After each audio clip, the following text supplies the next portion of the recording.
L'épreuve hors circulation est une des 3 épreuves du permis moto avec l'examen théorique et l'examen en circulation. Cette épreuve permet de vérifier que le candidat est en mesure de maîtriser son véhicule à des allures réduites, modérées ou plus élevées.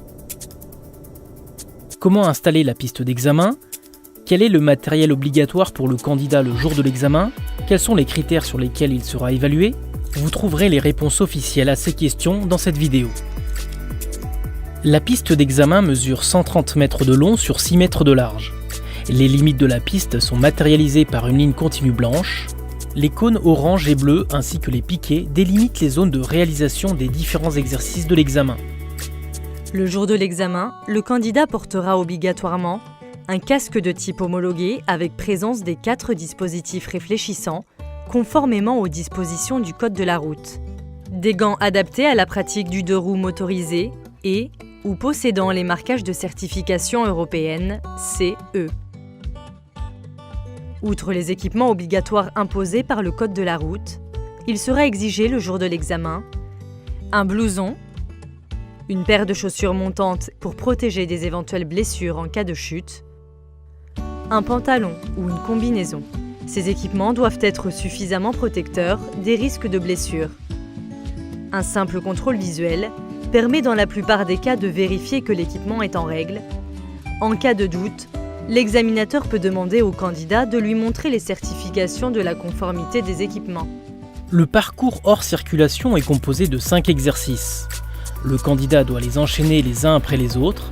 Il dispose de 2 essais pour réaliser l'ensemble du parcours, sauf en cas de chute. En cas de deuxième essai, le candidat pourra reprendre à partir de l'épreuve d'allure lente. La notation que le candidat obtient est globale à toutes les manœuvres. Pour obtenir un résultat favorable, le candidat devra obtenir un A ou un B.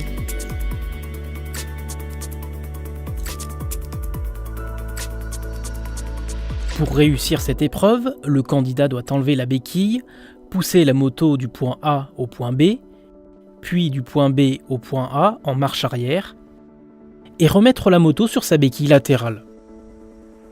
Si le candidat réussit cet exercice, il aura la possibilité de poser un pied supplémentaire pour réaliser la suite du parcours. S'il échoue ou si la moto chute, la note du candidat ne sera pas impactée. En revanche, il ne pourra poser que 2 fois le pied par terre en dehors des zones autorisées pour l'ensemble du parcours.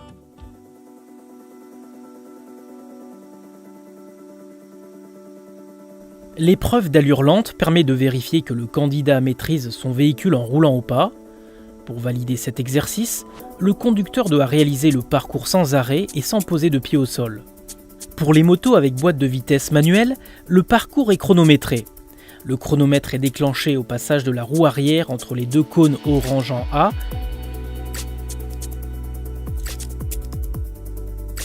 puis arrêté au passage de la roue arrière en B.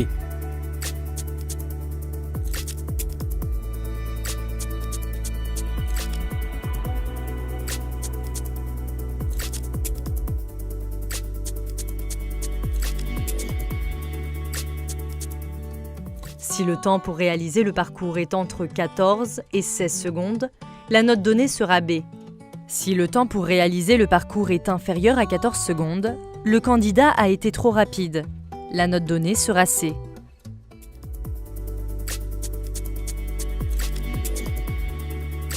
Troisième étape du parcours, l'épreuve de freinage. Le candidat effectue un demi-tour au point 4 dans la limite du premier cône du slalom, puis un demi-tour au bout de la piste.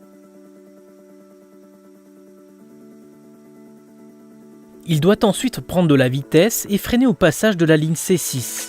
Le candidat devra s'immobiliser avant la ligne C5 si la piste est sèche et avant la ligne C4 si la piste est humide.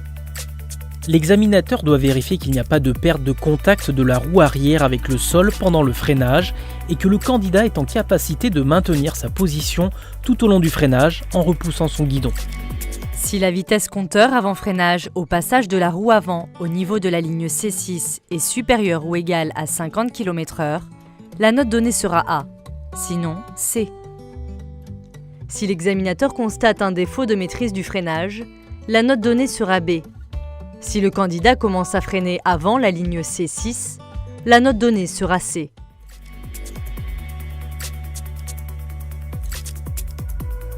Dans cette épreuve, l'examinateur vérifiera que le candidat maîtrise son véhicule en présence d'un passager. Le passager doit se tenir en position d'attente du côté opposé de la piste à l'arrivée du candidat. La moto immobilisée, le passager s'installe à l'arrière de la moto, le plus près possible du conducteur, les pieds sur les repose-pieds et les genoux serrés. Le candidat réalise le parcours.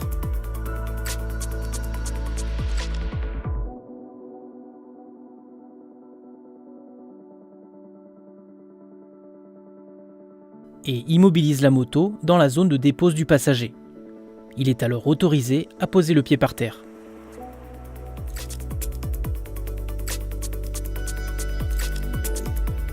Après avoir déposé le passager, le candidat parcourt la piste en remontant le slalom. Au point C7, la vitesse compteur devra être de 40 km/h minimum. Le candidat fait ensuite un demi-tour en bout de piste et revient pour réaliser son évitement. Ce passage, à hauteur de la ligne C6, doit s'effectuer à une allure de 50 km/h. Le candidat ne doit ni déplacer ni renverser les cônes d'évitement. Pour les scooters, le dernier cône de couloir d'évitement sera déplacé d'une embase vers l'intérieur de la piste. Si le candidat ne respecte pas la vitesse attendue à hauteur de la ligne C7, la note C sera appliquée. Si le candidat ne respecte pas la vitesse attendue à hauteur de la ligne C6, la note C sera appliquée. Si le candidat renverse ou déplace un cône d'évitement, la note C sera appliquée. En conclusion, la notation que le candidat obtient est globale à tous les exercices.